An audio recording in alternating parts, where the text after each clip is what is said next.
On the PlayStation 2, hidden gems weren't rare. The console's library is massive, over 3,800 games worldwide. But even within that ocean, some titles didn't just get overlooked, they disappeared into near total obscurity. One of those is Graffiti Kingdom, released in Japan in 2004 and North America in 2005. At first glance, it looks like nothing more than a quirky, kid-friendly action game, but hidden beneath its cartoon exterior is one of the most daring, creative sandboxes of its generation. This is a story of a game that dared to put imagination before polish, creativity before convention. A game that handed players a sketchpad and said, "Here, you figure it out." This is the forgotten world of Graffiti Kingdom.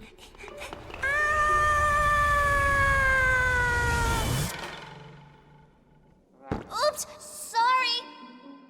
At the heart of Graffiti Kingdom was its creation system, a strange, clunky, but brilliant toolkit that let players design their own playable characters called graffiti. You didn't pick from pre-made heroes, instead you entered a 3D grid and began building with geometric shapes, cubes, spheres, rectangles. You could stretch, rotate, and attach them to form arms, legs, torsos, or tails. Then came color, textures, and details like eyes or mouths. But here's the twist. Your design wasn't just cosmetic. Every choice mattered. The number of legs, for example, determined stability and speed. Wings allowed flight. Mouths gave special attacks. Arms and claws influenced combat style. Even weight and symmetry affected how your character moved. And this made the process both exhilarating and chaotic. Maybe your mech looked cool, but was too heavy to jump. Maybe your dragon had huge wings, but they drained stamina too quickly. Maybe your blob monster fell over every 5 seconds, but you loved it anyway. What's remarkable is that this wasn't just an editor hidden on the side of the game. It was the game. Creation wasn't optional. It was the engine that drove everything.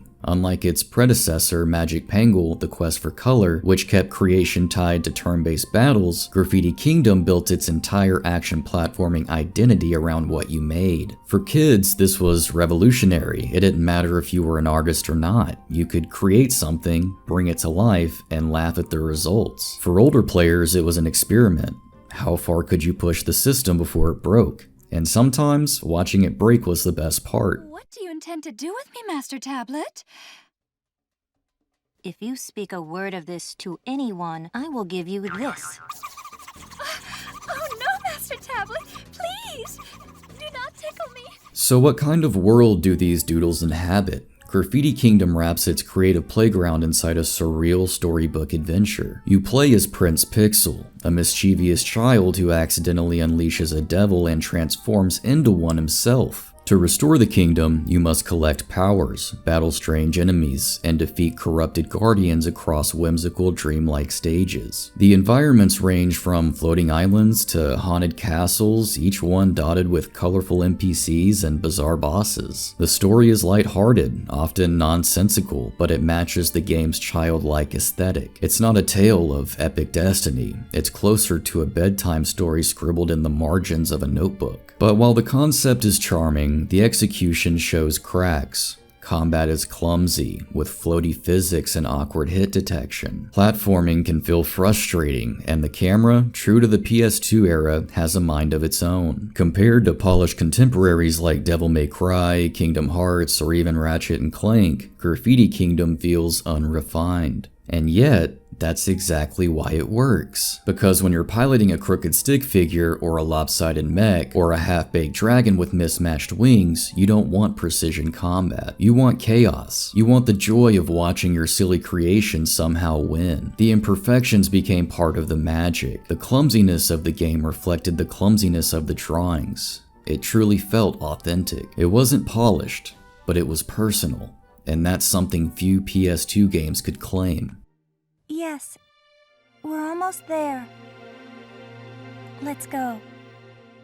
Today, games built on player creativity dominate the industry. Minecraft, Roblox, Dreams, Little Big Planet, even Super Mario Maker. The idea that the players can create, share, and experiment is mainstream now. But in 2004, that was radical.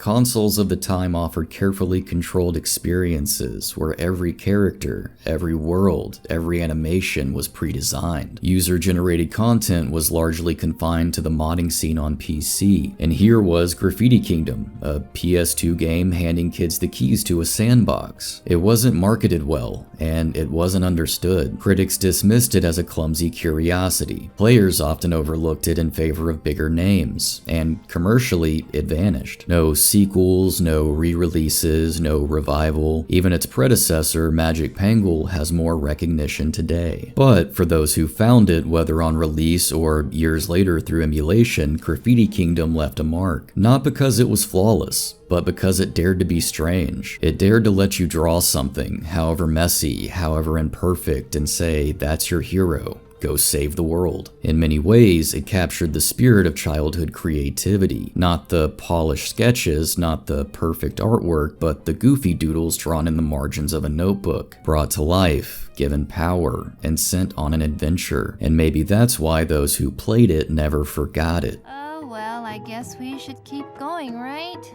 That's right. Keep going, Pixel. Keep going. In the endless ocean of PS2 games, Graffiti Kingdom is easy to miss. It never had the budget, the marketing, or the critical acclaim of its peers. But what it did have was heart. It had creativity at its core and a belief that play should be about expression as much as competition. And in the end, maybe that's why this odd little sandbox deserves to be remembered. Not for what it perfected, but for what it dared to attempt. A kingdom where doodles come alive. A place where your imagination stumbles, fights, and somehow triumphs. This was Graffiti Kingdom, and maybe, just maybe, it was the PS2's strangest masterpiece.